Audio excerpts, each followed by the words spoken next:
ఆంధ్రప్రదేశ్ రూపురేఖలు మారిపోబోతున్నాయి. ఆంధ్రప్రదేశ్లో భూమి ధరలకి రెక్కలు రాబోతున్నాయి.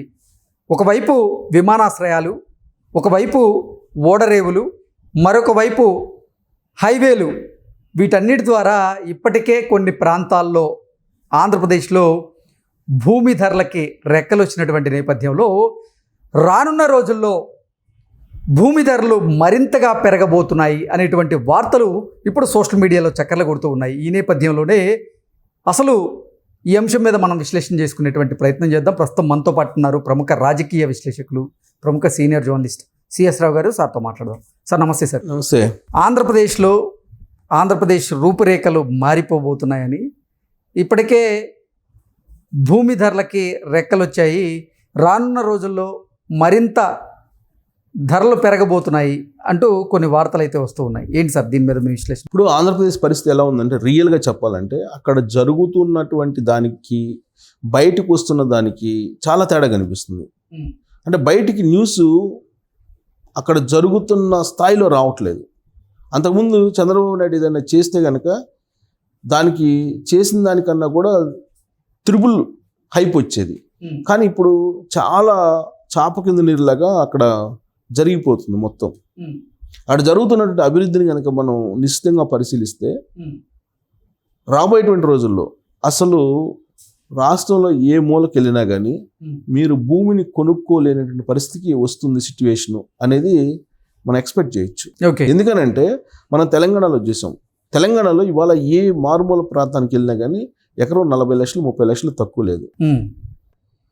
దానికి కారణం ఏంటి? 2018 రెండోసారి ముఖ్యమంత్రి అయిన తర్వాత కేసీఆర్ ఇక్కడ ఆయన చేసినటువంటి కొన్ని రకాల పనుల కారణంగా హైప్ అయింది. రియల్ ఎస్టేట్ వ్యాపారం చేశాడు ఆయన. పరిపాలన కన్నా కూడా రియల్ ఎస్టేట్ వ్యాపారం, రియల్ ఎస్టేట్ని ఎలా పెంచాలి, భూముల ధరలను ఎలా పెంచాలి అనే దాని మీద ఎక్కువగా కాన్సన్ట్రేషన్ చేశాడు కేసీఆర్. దానికి కారణం ఏంటంటే రిజిస్ట్రేషన్ ఛార్జెస్ కూడా వస్తాయి ప్రభుత్వానికి, ఆదాయం కూడా పెరుగుతుంది. సేమ్ అలానే ఇప్పుడు ఆంధ్రప్రదేశ్ సిచ్యువేషన్ కనుక మనం చూస్తే 2018లో ఏ విధంగా అయితే తెలంగాణలో భూమి రావడానికి పునాది పడిందో, ఇప్పుడు ఆంధ్రప్రదేశ్లో 2024లో చంద్రబాబు నాయుడు ముఖ్యమంత్రి అయిన తర్వాత పునాది పడింది భూమి రావడానికి. విత్ ఇన్ 1 yearలో ఆంధ్రప్రదేశ్లో ఇవాళ తెలంగాణలో ఏ విధంగా మారుమూల గ్రామాలకు వెళ్ళినా కానీ 20 లక్షలు 25 లక్షలు 30 లక్షలు పైనే ఉన్నాయి భూముల రేట్లు. అలాంటి సిచ్యువేషన్ ఆంధ్రప్రదేశ్లో రాబోతుందని చెప్పడానికి కొన్ని ఉదాహరణలు ఏంటంటే ఇటీవల కాలంలో జరిగినటువంటి పరిణామాలను తీసుకోవచ్చు మనం. అమరావతికి సంబంధించినటువంటి మొత్తం డెవలప్మెంట్ చాలా శరవేగంగా జరుగుతుంది. 60,000 కోట్ల రూపాయలతోటి అక్కడ అభివృద్ధిని చేయబోతున్నారు.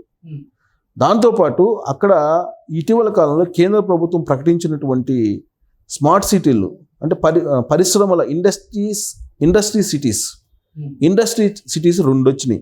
కర్నూలులో ఓరగల్ దగ్గర, కడప జిల్లాలో కొప్పర్తి దగ్గర 2 వచ్చినాయి. ఈ రెండింటి కారణంగా కనీసం 1,00,000 మందికి డైరెక్ట్ ఎంప్లాయ్మెంట్ రాబోతుంది. ఇండైరెక్ట్ ఎంప్లాయ్మెంట్ ఇంకా ఉంటుంది.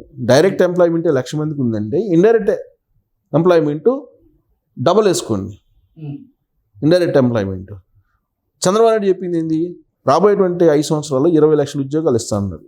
ఈ విషయాన్ని లోకేష్ పదే అనేక సందర్భాల్లో ఆయన టూర్ సందర్భంగా, ఆ యువగణ సందర్భంగా 20 లక్షల ఉద్యోగాలు ఇస్తామని చెప్పారు. 20 లక్షల ఉద్యోగాలు ఇవ్వడానికి పునాది పడింది అని చెప్పచ్చు.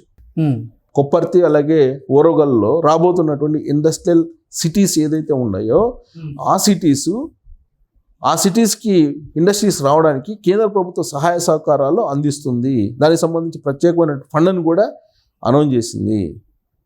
అలాగే మీరు ఏ రాష్ట్రంలో లేని విధంగా ఇప్పుడు తెలంగాణ అభివృద్ధి చెందింది, తెలంగాణ అద్భుతం అని అంటున్నారు కదా.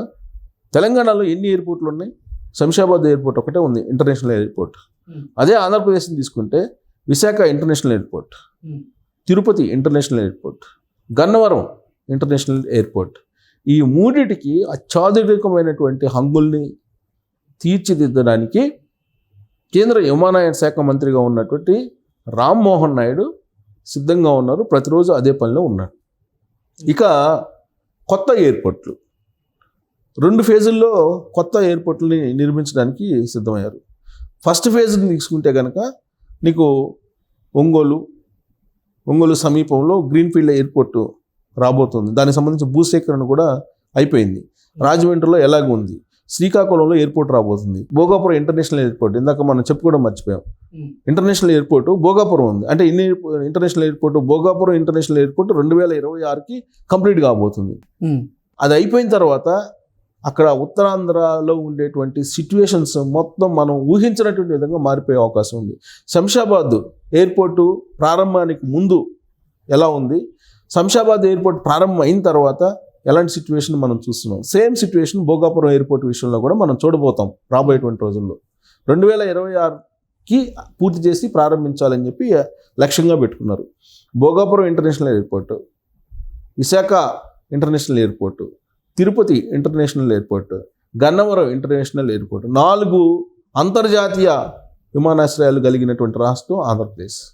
వీటితో పాటు గ్రీన్ఫీల్డ్ ఎయిర్పోర్ట్స్ కడప, కర్నూలు, తర్వాత అక్కడ ఉంది కదా ప్రకాశం జిల్లాకి ఇటు పడవరం వైపు ఒకటి ఉంది. ఆల్రెడీ అక్కడ రాజధాని పెట్టాలని అంతకుముందు అనుకున్నారు. అది ఫస్ట్ దొనకొండ ఆల్రెడీ ఎయిర్పోర్ట్, దాన్ని రివోక్ చేయబోతున్నారు. రేణిగుంట ఆల్రెడీ ఉంది. తర్వాత ఇటు వచ్చేటప్పటికి శ్రీకాకుళం పెట్టబోతున్నారు. దాదాపు 8 గ్రీన్ఫీల్డ్ ఎయిర్పోర్ట్లు రాబోతున్నాయి. 8 గ్రీన్ఫీల్డ్ ఎయిర్పోర్ట్లు రాబోతూ ఉన్నాయి. ఓకే, ఇది విమానాశ్రయాల గురించి. ఇక ఓడరేవులు, ఏ రాష్ట్రానికి లేని విధంగా ఓడరేవులు ఆంధ్రప్రదేశ్కి రాబోతున్నాయి. తీరం ఎక్కువగా ఉంది ఆంధ్రప్రదేశ్కి. అందుకే ఈ మధ్యకాలంలో మీరు ఎవరైనా ఎంక్వైరీ చేస్తే ఆంధ్రప్రదేశ్లో తీరం ప్రాంతం వెంబడి ఉండేటువంటి గ్రామాలకి హైదరాబాద్ నుంచి ఇండస్ట్రియలిస్టులు వెళ్ళి, బాగా డబ్బున్నటువంటి ధనవంతులు వెళ్ళి పొలాలను కొనుగోలు చేస్తున్నారు. అందుకే ఇప్పుడు అంతకుముందు 10 లక్షలు ఉన్నటువంటి పొలం ఇప్పుడు 15 లక్షలు అయ్యింది. మీరు కావాలంటే ఎంక్వైరీ చేసుకోవచ్చు. కోస్తా తీరం అమ్మడి ఉండేటువంటి గ్రామాలు, ఆ గ్రామాల్లో ఇవాళ ఇండస్ట్రియలిస్టులు పొలాలు కొనుగోలు చేయడం ప్రారంభించారు. ఎందుకంటే వాన్పిక్ ప్రాజెక్ట్ అయితే ఏదైతే ఉందో అది వాన్పిక్ ప్రాజెక్ట్కి 30,000 ఎకరాలు సేకరించారు అప్పట్లో. ఆ తర్వాత అది వివాదమైంది. ఆ 30,000 ఎకరాలు ఇప్పుడు ప్రభుత్వం దగ్గర ఉన్నాయి. ఆ 30,000 ఎకరాలను ఎప్పటికైనా సరే వాన్పిక్ ప్రాజెక్ట్కి ఉపయోగించాల్సిందే. జరిగినటువంటి అక్రమాలు, అవినీతి వీటన్నిటినీ సరిచేసి ఖచ్చితంగా వాన్పిక్ ప్రాజెక్ట్ని రివోక్ చేయాల్సిందే. రివోక్ చేస్తే అప్పుడు ఏమవుతుంది, మొత్తం కోస్తా తీరం అమ్మటి క్యాసినోస్, ఓడరేవులు, అనేకమైనటువంటి ఓడరేవులు వస్తాయి, గెస్ట్ హౌస్లు వస్తాయి, ఇంపోర్ట్స్ పెరుగుతాయి, ఎక్స్పోర్ట్స్ ఇంపోర్ట్స్ మీకు కోస్తా తీరం వెంబడి అనూహ్యంగా పెరగబోతున్నాయి. అందుకే రేవంత్ రెడ్డి కూడా చాలా ప్లాన్ చేశారు. డ్రైపోర్ట్ని ఏర్పాటు చేయాలి అని చెప్పి, మచిలీపట్నంతో అనుసంధానం చేయాలి హైదరాబాద్ అని చెప్పి ప్లాన్ చేస్తున్నారు. ఇవన్నీ ఇలా ఉంటే మీకు కోస్తా క్యారిడార్ ఖచ్చితంగా చంద్రబాబు నాయుడు 2029 కల్లా దాన్ని పూర్తి చేస్తారు. కోస్తా క్యారిడార్ని, కోస్తా క్యారిడార్తో పాటు బెంగళూరుకి అనుసంధానం చేస్తున్నారు. రోడ్స్ హైదరాబాద్ నుంచి విజయవాడకి 6 లైన్స్ వేస్తున్నారు. సో ఇది రోడ్డు కనెక్టివిటీ. అలాగే ఓడరేవులు, ఎక్స్పోర్ట్స్, ఇంపోర్ట్స్. ఇప్పుడు ఆల్రెడీ దుగ్గిరాజపట్నం ఉందా, కంప్లీట్ అవుతుందా? అక్కడేమో కృష్ణపట్నం ఓడరేవు ఉందా, విశాఖ ఓడరేవు ఉందా? ఇవి కాకుండా కాకినాడ ఓడరేవు ఉంది కదా. సో ఓడరేవులే దాదాపుగా 15 ఓడరేవులు రాబోతున్నాయి. 15 ఓడరేవులు, ఎయిర్పోర్ట్లు 4 అంతర్జాతీయ ఎయిర్పోర్ట్లు, 8 గ్రీన్ఫీల్డ్ ఎయిర్పోర్ట్లు. ఇంకా ఆంధ్రప్రదేశ్ని ఒకసారి ఊహించుకోండి. దానికి తగ్గట్టు ఇప్పుడు ఇండస్ట్రీ సిటీస్ వస్తున్నాయి. కేంద్ర ప్రభుత్వం 2 రోజుల క్రితమే అనౌన్స్ చేసింది. సో ఇవన్నీ వస్తూ ఉన్నాయి. ఇంకొక పక్క ఐటీ హబ్గా విశాఖపట్నాన్ని తయారు చేయడానికి ఆల్రెడీ ప్లాన్ చేస్తున్నారు. అమరావతి అంటే ఆర్టిఫిషియల్ ఇంటెలిజెన్స్ సిటీ అని చెప్పి చెప్పడానికి ఆ విధమైనటువంటి వెసులుబాటుని, ఆ విధమైన ఏర్పాట్లని చేయడానికి చంద్రబాబు నాయుడు ఆల్రెడీ ప్లాన్ చేశారు. అందుకే నిన్నగాక మొన్న ఆయన ఏం చెప్పారు, అమరావతి అంటే artificial AI center, Amaravati artificial centre, artificial intelligence hub అమరావతికి తయారుగా పోతుందని చెప్పి ఆయన ఆల్రెడీ అనౌన్స్ చేశారు. ఐటీ హబ్గా విశాఖ అవుతుంది, హార్డ్వేర్ హబ్గా అనంతపురం అవుతుంది. తర్వాత ఆల్రెడీ శ్రీ సిటీ ఉంది తిరుపతిలో, ఆల్రెడీ ప్రపంచ ఆధ్యాత్మిక కేంద్రం తిరుమల ఉంది. ఇంకేం కావాలి ఆంధ్రప్రదేశ్కి? 5 సంవత్సరాల్లో మనం ఊహించినటువంటి అద్భుతాలని ఆంధ్రప్రదేశ్లో మనం చూడబోతున్నాము. ఇవన్నీ నెరవేరుతాయి. ఇవన్నీ నెరవేర్చేటువంటి శక్తి చంద్రబాబు నాయుడుకు ఉంది. ఇవన్నీ అయిపోతాయి. అంతకుముందు చంద్రబాబు నాయుడిని విమర్శించినటువంటి వాళ్ళు కొంతమంది ఉన్నారు. వాళ్ళు కూడా శబాష్ అనేటువంటి స్థితికి చంద్రబాబు నాయుడు ఆంధ్రప్రదేశ్ని తీసుకురాబోతున్నారు. అందుకే భూముల రేట్లు ఆకాశానికి వెళుతూ ఉన్నాయి, పెరగడం స్టార్ట్ అయింది. ఆ పెరుగుదల, ఆ పెంపు ఎక్కడ ఆగిపోద్దో తెలియనటువంటి పరిస్థితి నెలకొంది ఇవాళ. సో హైదరాబాద్ని మించి లేదా తెలంగాణని మించి ఆంధ్రప్రదేశ్లో భూముల రేట్లు పెరగబోతున్నాయి సమీప భవిష్యత్తులో అని చెప్పి మనం అంచనాకు రావచ్చు. Okay sir, thank you so much. Thank you.